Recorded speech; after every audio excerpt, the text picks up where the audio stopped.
Today I want to talk about the number one nightmare many patients face at the doctor's office and how we can fix it.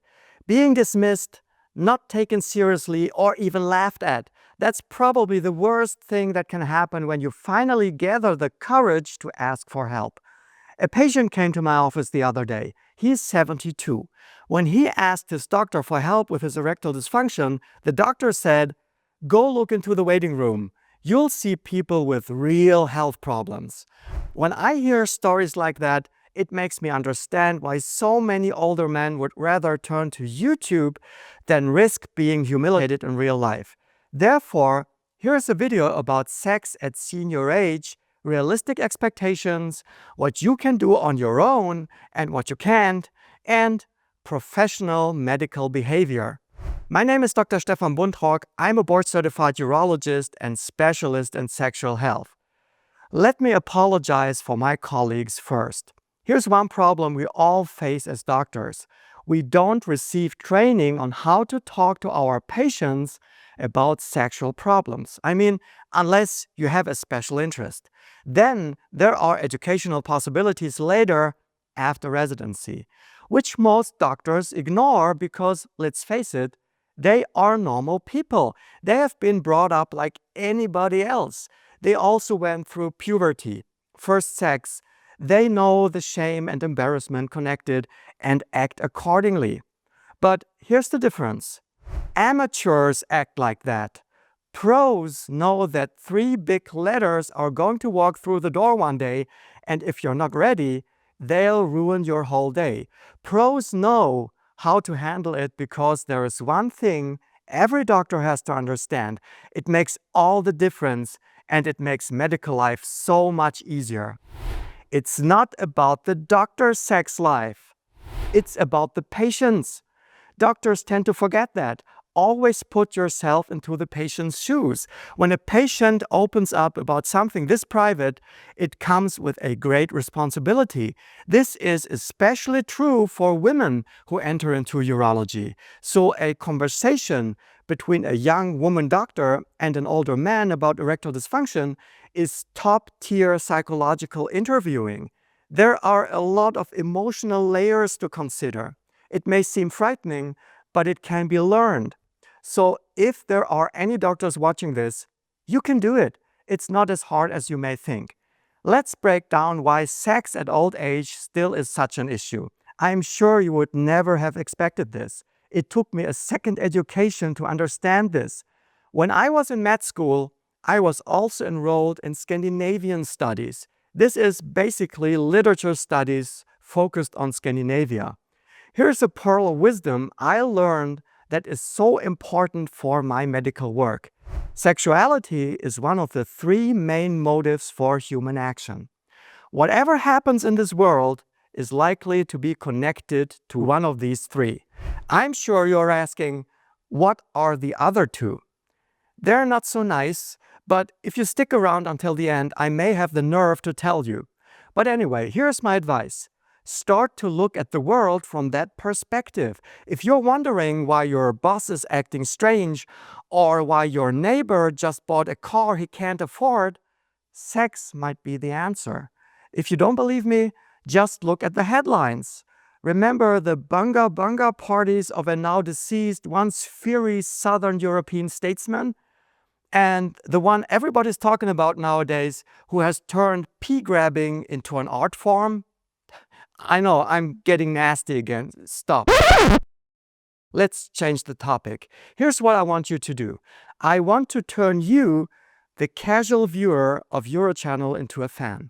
Therefore, I'm constantly honing my skills to give you the best urological videos I possibly can, packed with information you don't find anywhere else on YouTube. If you think I'm succeeding, join the community. Subscribing and liking don't cost you anything. And the best part, you'll be paid instead. There are some things money can't buy. My empathy for you and my mission to make your lives a little better. And I guess that's just priceless, don't you think?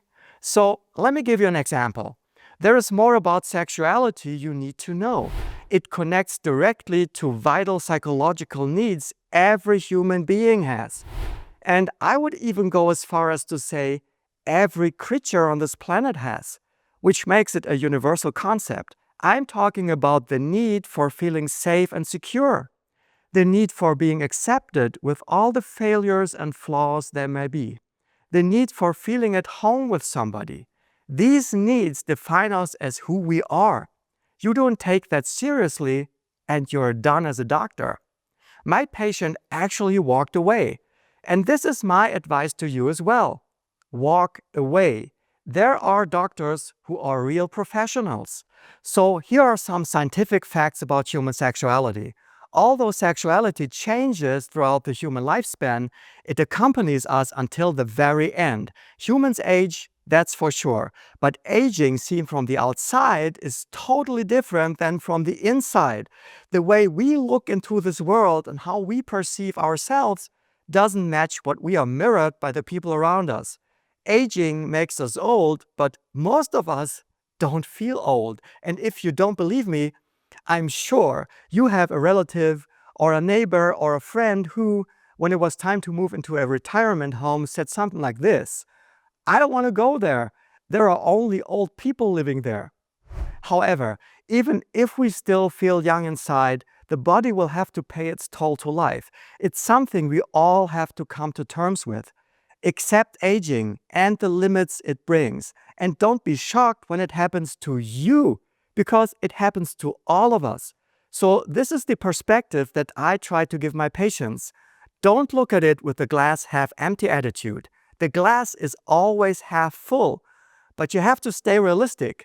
So what are your expectations? Take a piece of paper and write them down before you go to your appointment, because you have to be clear about what you want the doctor to do. For me as a doctor, this is an important point, and sometimes I even ask this to my patients when I have no idea what I'm supposed to do. Sounds a bit strange, doesn't it? But there are actually patients where I get the feeling that they just want to talk about it. That's it, no therapy. Or some just want a pill, while others hate medication and want to go for regenerative therapies. However, we have to consider realistic chances of success first. Shockwaves, P-shot, EMTT, they're not for everybody. This is why a thorough physical examination is needed to start with. But whatever we decide upon, there are two pain points to be addressed. Number one is realistic expectations. Above the age of 60, the body inevitably loses regenerative power. In the older age groups, it is impossible to restore sexual function to that of a young man. The more severe the erectile issue is, the less effect you can expect from any treatment. If you don't care about yourself, you let yourself go for many years, suddenly you are in Tinder love. You have a problem. So be prepared to include medical aids in your repertoire, and I'm sure there's a good chance we can get things working again. This can be injection therapy or a vacuum pump. Pain point number two, choose your heart.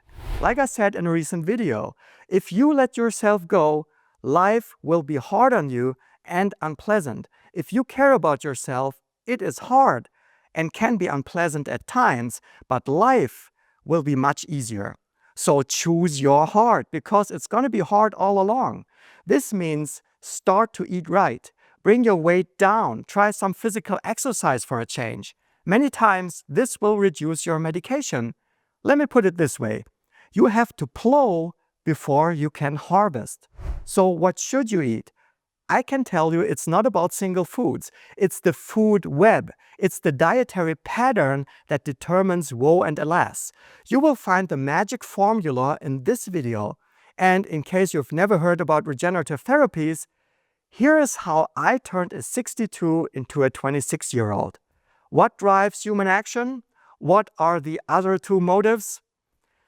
I'm still not sure whether I should tell you. Okay, two questions. Can I eat it? Can I exploit it? Just think about it, and I see you next time. Thanks for watching. Bye-bye.